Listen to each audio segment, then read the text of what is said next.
Hello, class. This is Ashley Thomas. I hope all is well. This class has been a tremendous class, and I have learned a lot about workforce development and what it details. Therefore, what does workforce development has in the future? I believe workforce development is ever changing.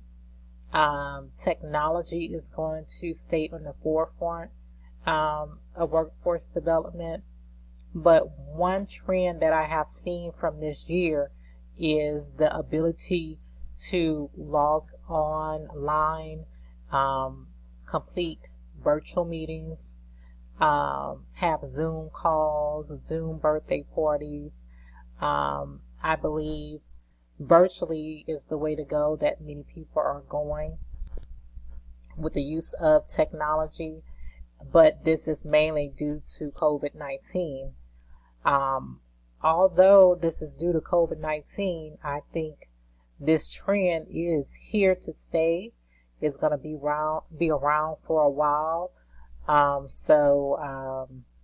think the virtual world is here and it's going to stay for a while.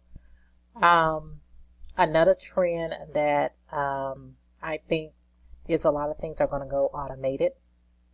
Although I would love to keep customer service reps or customer service representatives in the stores.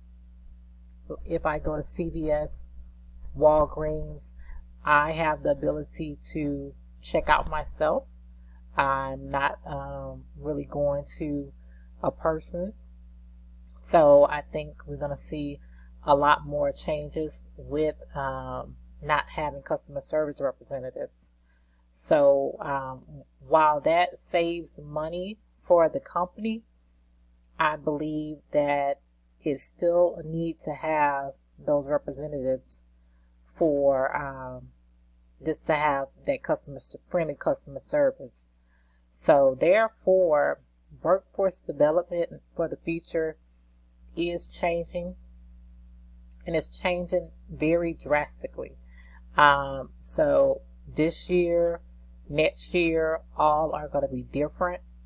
I hope it's for the better. I hope it's something that the United States can be creative, innovative, something in the near future, and we're able to gain our tracks back for being one of the competitive countries in workforce development. Therefore, I hope you guys have a good day, and talk to you guys soon. Bye-bye.